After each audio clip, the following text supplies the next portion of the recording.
Hey, on today's Try to Finish Something, I have no idea why I just waved with two hands. I've never done that in my life. Hey, how's it going?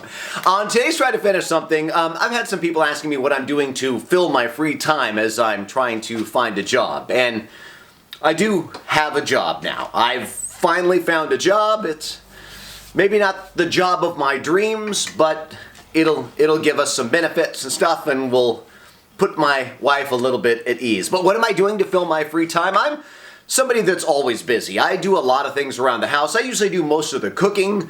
I'm the only one in the house that sews. Before I was follically challenged, I used to have a luscious head of hair, and I used to do my own highlights and hair and stuff, and this was all before you could learn how to do everything on YouTube, and I learned how to do my own highlights. So when my 16-year-old daughter wants her hair colored, it's this guy everybody comes to. I would be a great 50s style wife. But I don't know why I'm telling you all this. So my daughter's hair. So I did do my daughter's hair. She wanted to color it, and she has dark hair, and so I had done something and it came out way too orange, and then I had to redo it to get it the right color, and it came out perfect. She really likes it now, but it was a little bit of trial and error, but I did get that finished. And it's not just things that would be a great 50s style wife. I also had a lawnmower that wasn't working, and I took it apart and rebuilt the carburetor. It's still not working. I'm describing a bunch of things I've failed at. And today I'm going to try and do a prop that I am hopefully not going to fail at. And I wanted to mention a couple things. I've been talking about putting together an Amazon wish list if you would like to support what I do. And that wish list is done, and I'll put it in the link in this video description. I'll also pin it to the first comment if you would like to become a Patreon member or just buy something off the wish list. I would really, really appreciate it. That would be fantastic. Also, today I'm going to make some custom pieces using my laser cutter. And if you happen to have one, or you could possibly use these templates for something else, like let's say you want to cut them out of foam with an X-Acto knife, I'm going to make all of those files available. Whether they work or not, I will make the files available. I'll put them in my Try to Finish Something Facebook group. I'll put the files there. Also, if you're a member of the Star Wars Room Builders group, I'll put them there. I'm going to talk to Odin about different ways to share files and things that I have, but those will be two places that you can get them right away if you would like to use anything that I do in the process of finishing this helmet. But today, I need to finish the custom Mandalorian Raven Queen helmet, and that's what I'm going to do on today's Try to Finish Something.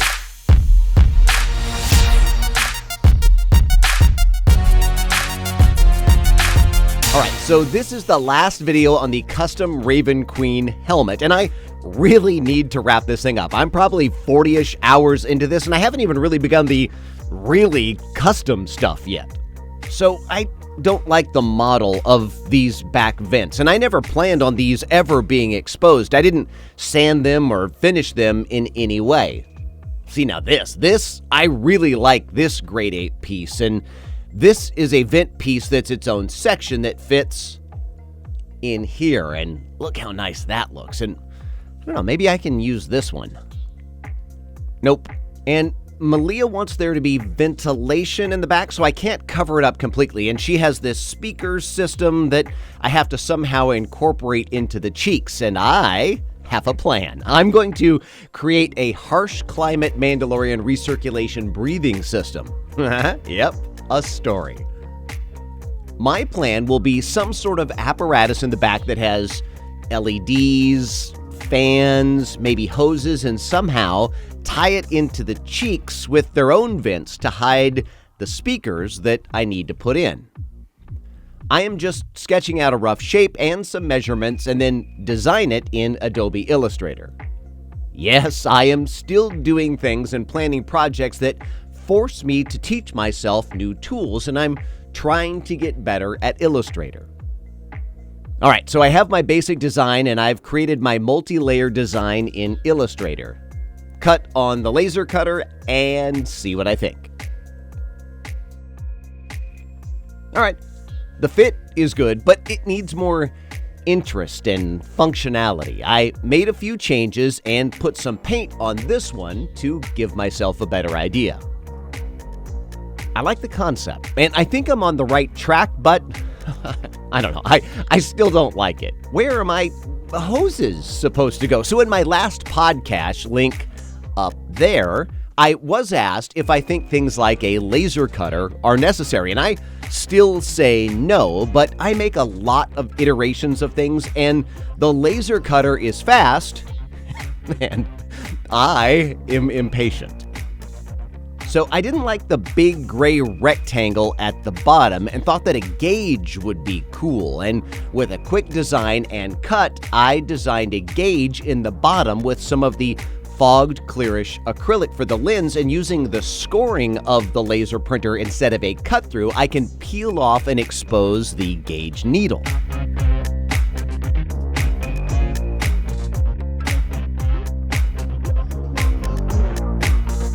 Take it outside, hit it with some spray paint, and now my fogged gauge has a needle and my breathing system has a gauge, to let me know that I'm producing fresh air.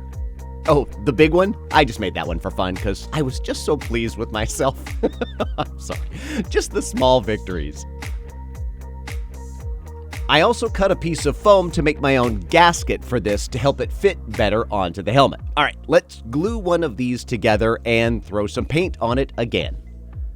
So when you get acrylic, it has this sticker sheet on it to protect it, and if you score things like these little details on top and leave the sticker on it, it makes the most magical masking ever. And I'm trying to design more masked items into all of my laser cuts. All right, now to glue all of this together and see how it looks in place. As I'm gluing this together, And as I'm gluing all of this together, I can tell you, I already hate it. The gauge at the bottom doesn't have enough real estate for the overlapping pieces, and I would be afraid giving this to a client that the gauge wouldn't have enough stick to stay in place, and it would keep having to be repaired or, lost, but I do like the look of it, though. I think I'm going to weather it just for fun. I'm going to just do a super quick job because I know I'm already unhappy with this piece, and this is like my 9th version of this. And again, this is why I like the laser cutter. It's just fast to make different iterations. Okay, I am 11 prints and 20 digital versions into this back breathing system plate. 9 of them, I actually decided I didn't like them before I cut them out. I'm learning. This one has more real estate on the bottom, and everything mounts with screws, so it will stay together and have plenty of strength. I'm weathering this one because I am hoping that this is my final version of the plate, and I'm trying not to jinx myself. I haven't even started the cheeks, the ears, the rangefinder.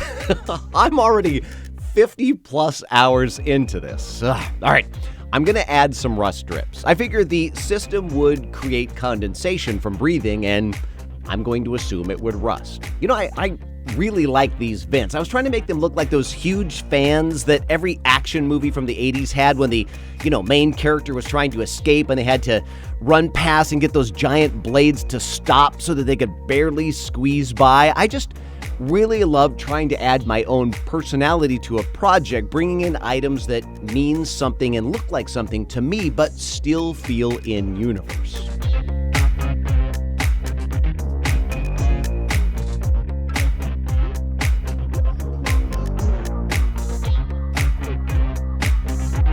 All right, let's add in some LEDs just to see how this is looking. In the end, I'm going to power it with the coin batteries, but for now, I'm just going to power it with this box and use one of these small circuit boards made for model train sets that will control some blinking between the 2 lights on the back. That is a trick that I picked up from Props Ability. You just use the screw terminals and attach 2 LEDs to this side and power to the other side. You will also notice in the upper right, I also added a switch in my latest design to turn the lights on and off on the back, and that will need to get wired up too. So my original plan was to have hoses go from back here all the way to the cheeks in the front, but I just sent a picture to Malia, and she wants all of the hoses to stay in the back. She likes wires and all of the greeblies, but she says tubes on helmets remind her too much of BioShock, and she's not a fan for this helmet. So I have to come up with a new plan, and I'm working on the cheeks that will cover a speaker that sits inside the helmet to amplify Malia's voice. So I'm trying to match the screw holes of the speaker. So what I did is did the first draft in cardboard to see if I got the holes right and I can stop wasting so much plastic. And this looks pretty close. It's not perfect, but it's close. I like these little grills, but I don't know, they might be a bit tall. Let's cut this all out in plastic and see how it looks. I want these to have a bit of that droid socket feel, so I use the masking / scoring to give me some parts that I can paint the purple of the helmet and leave the rest black.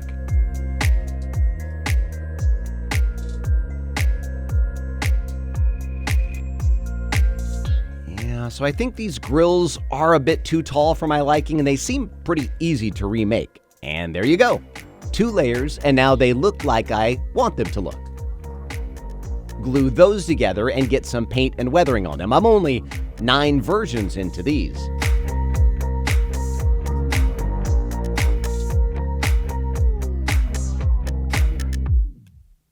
Okay, now it's time for the scary stuff. I have to cut some of the vents in the back to allow more air and to fit my electronics, my circuit board, and the push button for power. Fit everything in, and I'm not sure I like both of the lights being blue. I might change one of those out. Now I have to drill a 1-inch hole into the cheek that will be the hole for the speaker that these will cover. Drilling that hole in the cheek is gonna be super scary. Giant hole in, and now the holes for the screws. Don't understand why these aren't lining up. Remember when I said close enough earlier? I guess I was wrong. All right, I'm going to try and save these vents so that I don't have to recut them. They are not coming off. Temper tantrum in 5, 4, 3, 2, 1. They wouldn't come off, and I busted everything up with a pair of pliers, and I feel a little bit better. All right, I almost did a complete redesign, adding more droid socket feel and little half-circle pieces to the front side so that I can add some wires to the cheek pieces because Malia said that she was okay with wires. I took everything outside and painted it, glue it all together, and let's see if this time it lines up. And it does. Now, on to the ears.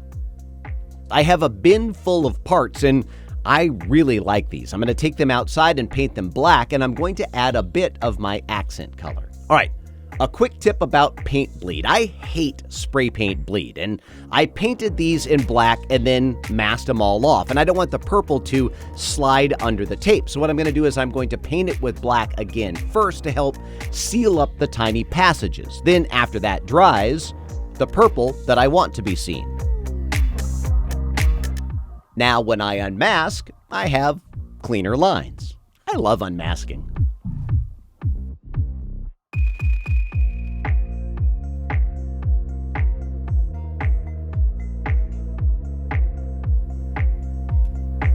All right, time to add some weathering.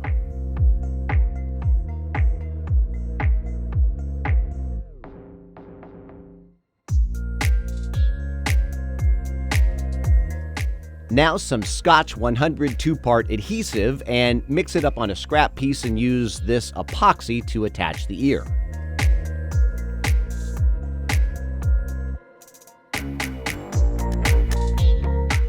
The other side is going to be much harder. I'm going to have to custom make the rangefinder ear so that it works and, raises and lowers. And this ear that matches the other side wasn't meant to have a rangefinder. So I think I'm going to take my boba ear printed by Clever 3D Studio and cannibalize it, another rangefinder, and the ear that I'm using. 3 earpieces to make one workable custom ear.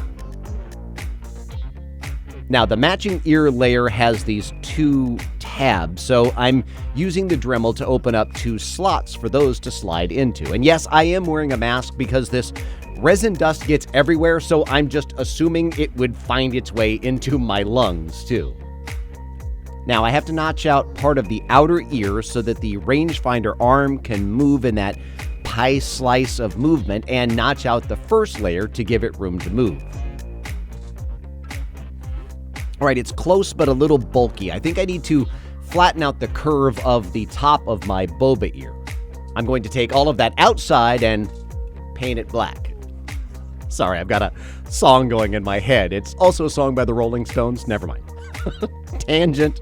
This plumbing piece will be the parts where the tubes terminate into the back. I love the look of these. I just need to cut off that 90-degree elbow, and now I have 2 of them. Sand them down a bit and take the inner part to paint it black and the outer part purple. And I don't want to just glue them on. I also want to add some screws.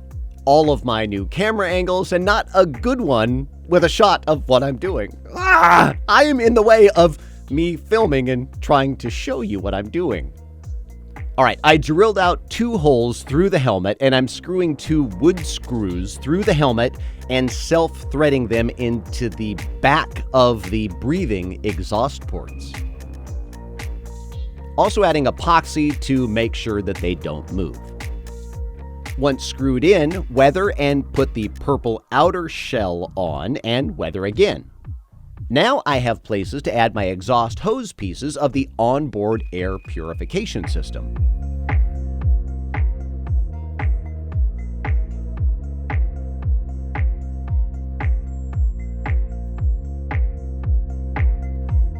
Back to the ear, and it still isn't sitting right. I'm going to saw off that other piece of the bottom layer of the ear. Now, I'm trying to line up where this axle is going to hold the rangefinder arm in place, and what I'm going to do is put black Sharpie on it and then quickly press it against the helmet and make a mark. There you go. Now, I'm going to just drill that out and add a bolt through the inside. I'm going to cut off this tab and drill that out and find a bolt that will travel all the way through the helmet and into my new hole to create a stronger axle for that arm. All right, now I need to widen the hole in the arm so that I can get a bolt through there and custom shape this arm to fit into the other electronic rangefinder that this arm was never meant for, again, cannibalizing parts to make them all work together. I also added a screw to keep the arm in place up against that rangefinder, and I have a washer and a nut on the end, and there is just not a lot of room to work in, so I'm trying to use my X-Acto knife to hold the bolt in place while I screw it in. Okay, somehow all of that works. Time to tape it off and get some paint on it. Now to add some weathering, add some silver to it to make it look like it's scratched metal, and glue it all in place with epoxy. So I had epoxied a washer to the arm of that rangefinder and put a magnet in the helmet, and that kind of keeps it up in place. It looks like it's all working.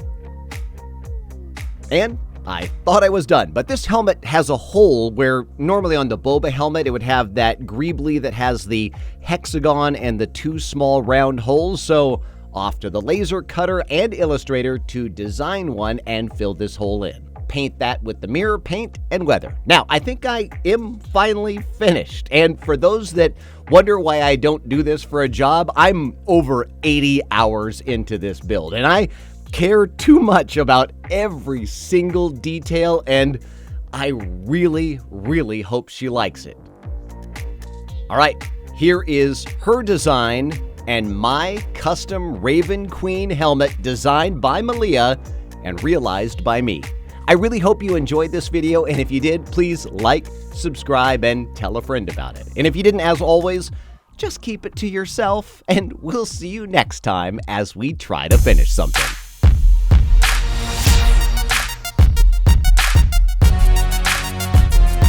Sorry, me again. While you're enjoying the glam shots, if you would like to become a Patreon member, that would be great. I am also adding the Amazon wish list link in the video description, and I'm going to pin it to the top of the comments. Thanks again for everything you do, for watching my videos, and we'll see you next time on Try to Finish Something.